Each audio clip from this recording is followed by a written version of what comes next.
Hey hey, salut les amis, c'est Wiltamer et bienvenue pour l'édition du 2 juillet 2021 du petit journal du crypto. Alors aujourd'hui on a un market cap global qui stagne, il ne gagne que 0,66%, il est à 1383 milliards de dollars. On a le Bitcoin qui stagne aussi, il prend seulement 0,80%, maintenant c'est bien, il ne chute pas. Il stabilise 33 577 dollars. On a Ethereum qui ne prend que 1% à 2115 dollars.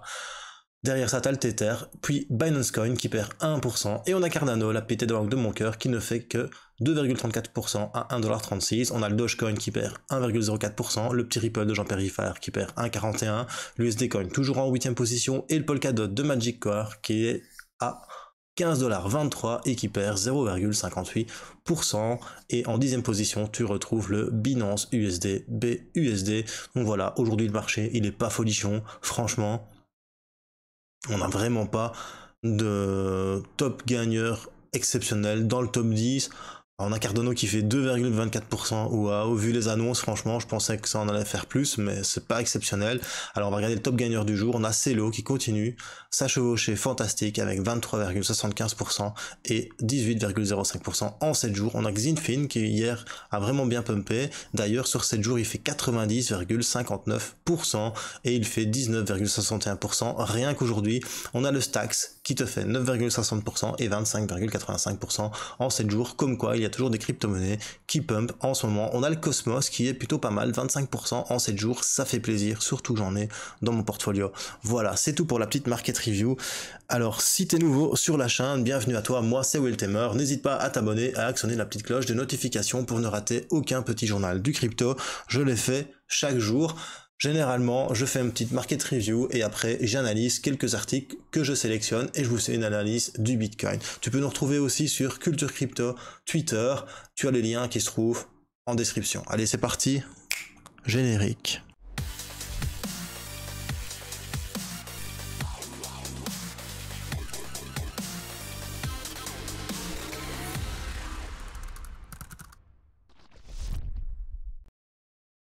Alors, les taux se resserrent autour de Binance, après les États-Unis, après le Royaume-Uni, après après Singapour, après le Japon, après les îles Caïmans, c'est au tour de la SEC thaïlandaise d'attaquer Binance. Le seul souci, c'est qu'ici Binance ne reçoit pas d'avertissement, mais la SEC thaïlandaise dépose une plainte au pénal contre Binance pour des opérations non enregistrées. Alors le régulateur financier a choisi la version pénale à la place d'un avertissement. L'action semble l'une des plus importantes pour le moment contre Binance, car il ne s'agit pas, comme je viens de vous dire, d'un avertissement, mais d'une plainte au pénal. La SEC thaïlandaise, donc la Security Exchange Commission, a décidé de porter plainte car ils avaient envoyé une lettre à Binance d'avertissement le 5 avril demandant à la bourse de soumettre une réponse écrite, mais il n'a jamais reçu de réponse dans les délais spécifiés. Encore une fois, Binance joue la politique de l'autruche et ne répond pas aux régulateurs. Et bien voilà, le revers de la médaille, c'est que Binance est attaqué au pénal en Thaïlande. Il faut savoir qu'en Thaïlande, la crypto-monnaie a quand même beaucoup le vent en poupe. Je pense vraiment que là, il y a quand même quelque chose qu'il faut se poser. J'ai l'impression qu'il n'y a personne qui ose en parler, mais c'est quand même étrange qu'un échange comme Binance ne se soumet pas au régulateur. Dans les commentaires, il y en a certains qui me disent que c'est normal, la décentralisation, mais non. Binance est un exchange centralisé. Il possède des crypto-monnaies. Il est tout à fait normal qu'ils doivent se plier aux régulations des pays dans lesquels ils proposent des services. C'est comme ça. En Belgique, on a Bit4You qui est légal. On a Leadbit qui est légal. En France, il y a Qcoin, il y a Bitpanda, je pense, si je me souviens bien. Enfin voilà, ils ont demandé l'autorisation à l'AMF, ils ont une licence. Pourquoi est-ce que Binance outrepasse les règles dont il faut se soumettre dans les pays où tu donnes un service? C'est comme si moi, j'avais une société en Belgique et je ne respectais pas le code des sociétés. C'est la même chose, hein. Ça revient à la même chose. Le mec, il outrepasse les lois et les régulations. C'est pas parce que tu as un échange de crypto-monnaie que tu ne dois pas te mettre en accord avec les lois du pays où tu proposes des services, mon gars. Enfin, les crypto-monnaies, c'est une autre chose. Le monsieur, il te propose des services. Il te propose un service contre paiement. C'est tout à fait autre chose que de posséder ou d'émettre une crypto-monnaie. C'est vraiment quelque chose de différent. C'est une activité qui est réglementée dans les pays. C'est une activité d'échange. Si tu ne te conformes pas aux législations et aux réglementations locales, il est juste tout à fait normal et légitime que tu te fasses poursuivre au pénal. Et là, la Thaïlande, c'est le premier pays qui ose le faire. Problème, c'est que si un pays le fait et qui gagne contre Binance, attends-toi à ce que ça fasse jurisprudence.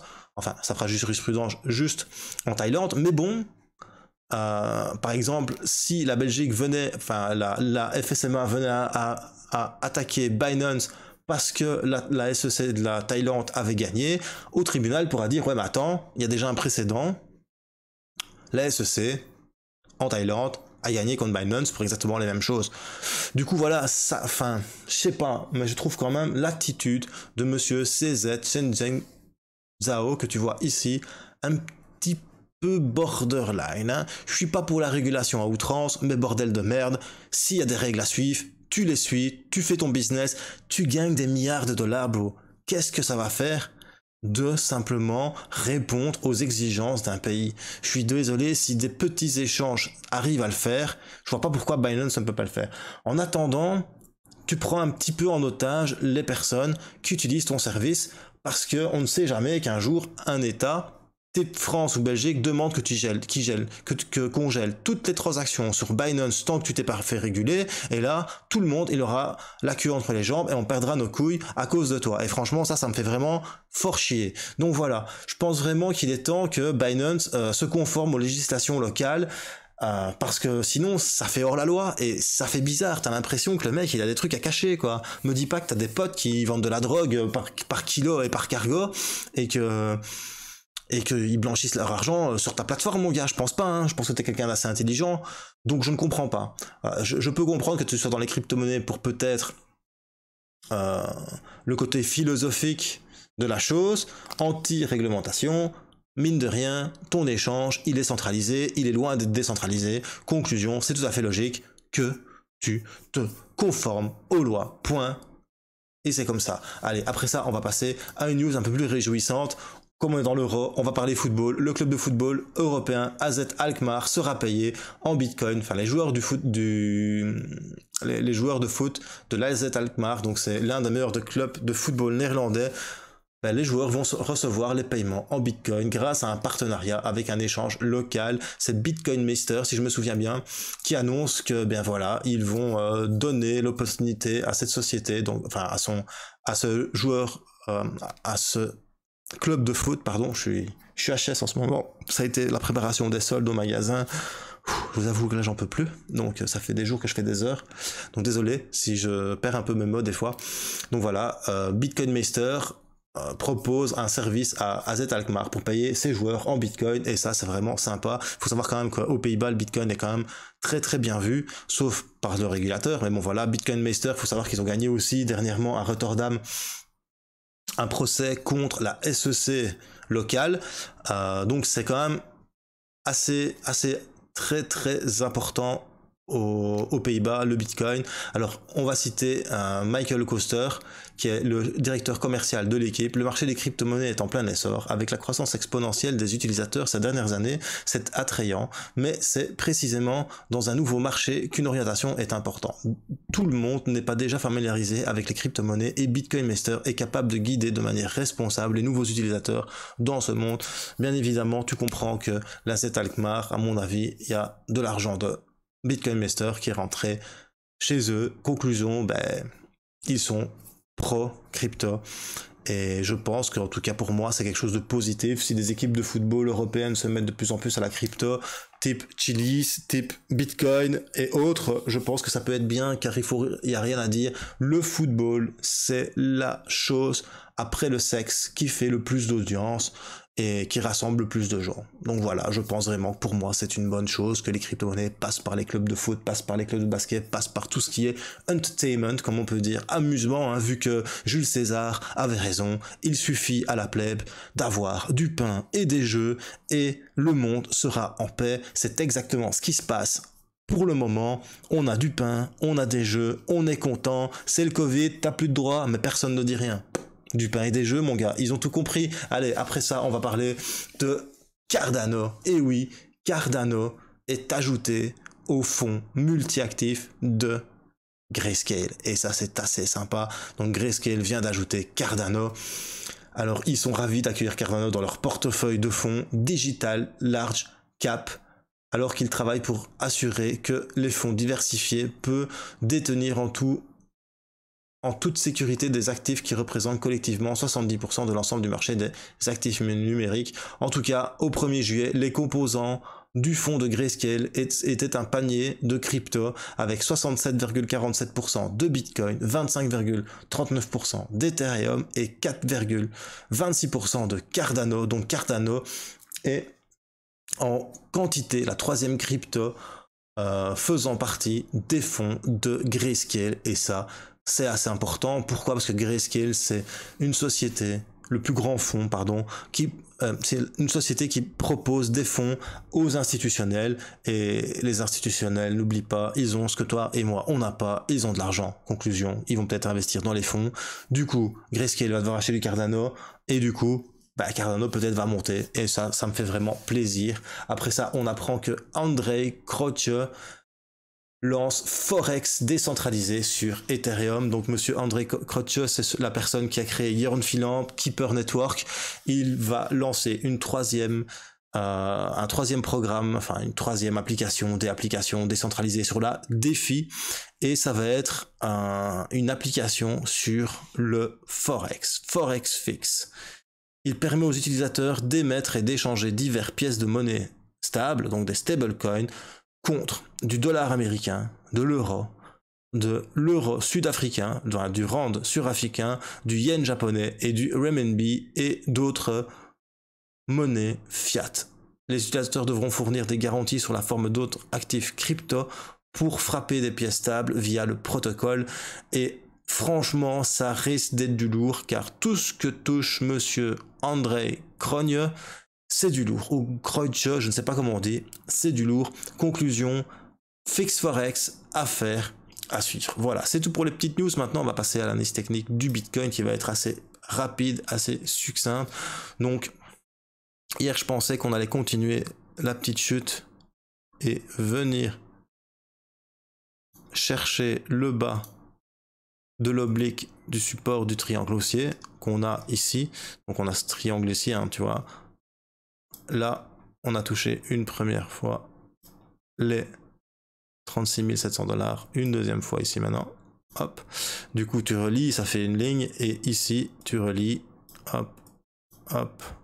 Ça fait aussi une ligne, du coup ça te fait un beau triangle, et tu vois vraiment que le cours se balade dans ce triangle. Je pensais qu'on allait continuer de chuter et venir chercher, mais on a essayé à plusieurs fois aujourd'hui de passer la moyenne mobile 50 périodes sur du H4 pour repasser au-dessus. Maintenant, ce qui est sympa à voir, c'est qu'on voit sur du H4 la moyenne mobile 100 qui est en train de chuter et la moyenne mobile 50 qui est en train de remonter, et il risque d'avoir ce qu'on appelle un golden cross entre les deux. Ça peut être sympa s'il y a un golden cross entre les deux. Maintenant, c'est pas ça qui va faire que le Bitcoin va remonter, mais c'est un signal haussier, donc ça peut être sympa. Pour le moment, en tout cas, il y a aussi une certaine résistance en H1. Donc tu viens ici, tu fais ça et tu regardes sur du H1. Tu vois vraiment qu'il y a une petite résistance ici qui s'est faite une fois, deux fois, plusieurs fois on est venu se poser. Tu vois, ici on est venu se poser ça. Ici aussi cette zone-là, elle s'est posée dessus. Là aussi, ça s'est un peu posé dessus. Enfin, une résistance, c'est souvent une zone. Hein. Donc là, j'ai mis une ligne, mais si tu regardes, tu as cette petite zone de résistance ici qui s'est formée. Donc peut-être que le Bitcoin, maintenant, va peut-être rebondir aussi sur cette petite zone de résistance. Voilà. Maintenant, voilà, sur du H1, bah, tu vois que petit à petit, ici, la dernière bougie, il est en train de chuter. Donc on verra bien ce qui va se passer. Parce qu'il y a bien évidemment aussi sur du court terme, ici, hop, tu vois, on est venu toucher ici plusieurs fois le sommet, donc une fois, deux fois, trois fois sur du 33 789 $. On va voir un petit peu ce qui va se passer. C'est assez compliqué pour l'instant hein, d'analyser les crypto-monnaies, surtout le Bitcoin, c'est assez compliqué, car le price action n'est vraiment pas facile de lecture. Pour le moment, moi ce que je vois, c'est vraiment qu'on a une sinusoïdale qui est en train de rétrécir dans ce triangle. On va voir ce qui va se passer.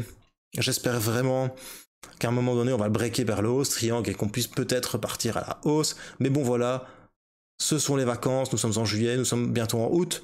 Généralement, juillet-août, c'est assez soft. La reprise se passe en septembre, car les opérateurs sont tous en vacances. Moi, cette année, je ne pars pas en vacances en juillet-août, je pars en vacances en septembre, 3 semaines.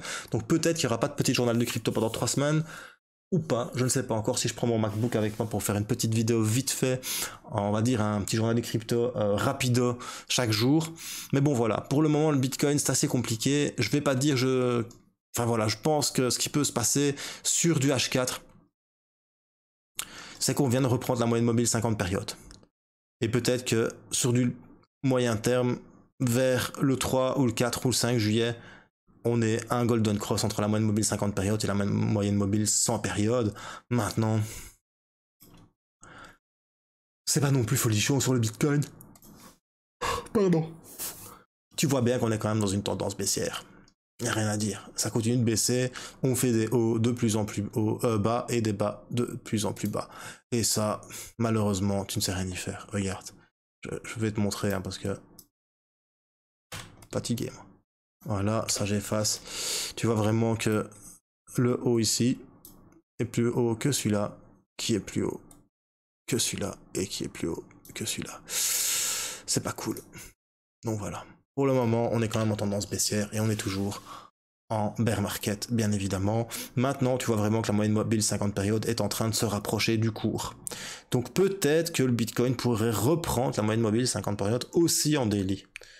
Maintenant, voilà, attention, hein. Il y a la moyenne mobile 100 et la moyenne mobile 200 qui sont vraiment en train furieusement de se rattraper ici. Et là, ça pourrait être un dead cross assez sévère, assez sauvage. Ça risque de faire mal si ça arrive. Voilà, c'était Wiltamer pour le petit journal du crypto. Si t'as bien aimé, un petit pouce bleu. Si t'as pas aimé, un petit pouce rouge. Et surtout, bro, n'oublie pas, choose life, choose freedom et choose Bitcoin. Peace.